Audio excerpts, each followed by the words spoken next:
pourquoi on peut pas acheter d'ETF ou d'actions en bourse le week-end? Pourquoi c'est fermé? Oui, effectivement, donc la bourse, elle ferme le week-end. Donc c'est une norme internationale. Le week-end, en gros, travaille pas. Il y a beaucoup d'agents en fait derrière qui travaillent pour faire tourner les bourses. Et même il y a des horaires très précis. C'est autour de 9h30 jusqu'à 17h30. Et en dehors de ces horaires, c'est impossible de passer un ordre, en tout cas qui soit exécuté. Il peut être mis en attente uniquement. Et effectivement, si tu es du monde des cryptos, par exemple, c'est un peu déconcertant de voir que en bourse, tu peux pas acheter quand tu veux, là où le Bitcoin cote H24, par exemple. Alors, ce qu'il faut faire attention aussi, c'est qu'il y a des bourses aujourd'hui qui sont à horaires rallongés, donc de 8h à 22h, quelque chose comme ça. Et en dehors des horaires des bourses traditionnelles de référence, ils vont appliquer beaucoup plus de frais, beaucoup plus de spread. Et ça, c'est une très mauvaise pratique de passer ses ordres sur ces bourses-là parce qu'il est 22h et je veux passer un ordre. Non, il vaut mieux que tu le mettes en attente sur la bourse de référence, qui soit exécutée le lendemain à 9h30, ou que tu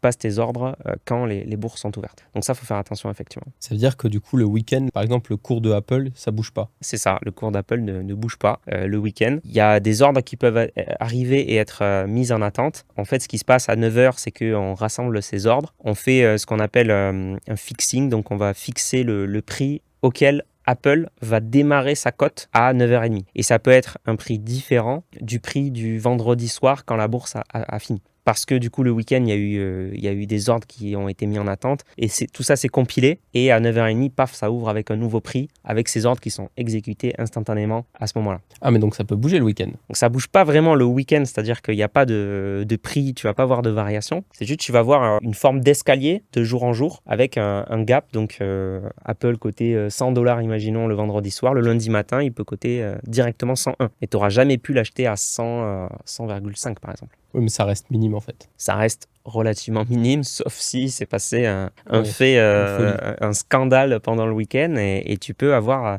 parfois, ou des publications d'ailleurs avec des résultats stratosphériques ou des news, voilà, tu peux parfois avoir des gros gaps à la hausse comme à la baisse entre deux ouvertures, enfin entre la fermeture et l'ouverture de la bourse. D'une action, parfois d'un indice. Alors un indice, c'est forcément plus mesuré puisque c'est une moyenne pondérée de plusieurs actions. Mais sur des actions, tu peux avoir des gros gaps effectivement de plus 10, moins 10, plus 15, moins 15, donc de la fermeture à l'ouverture suivante. T'es intéressé par l'investissement? T'es en train de tout manquer, donc abonne-toi. Je partage des stratégies simples, efficaces, concrètes pour faire fructifier ton épargne.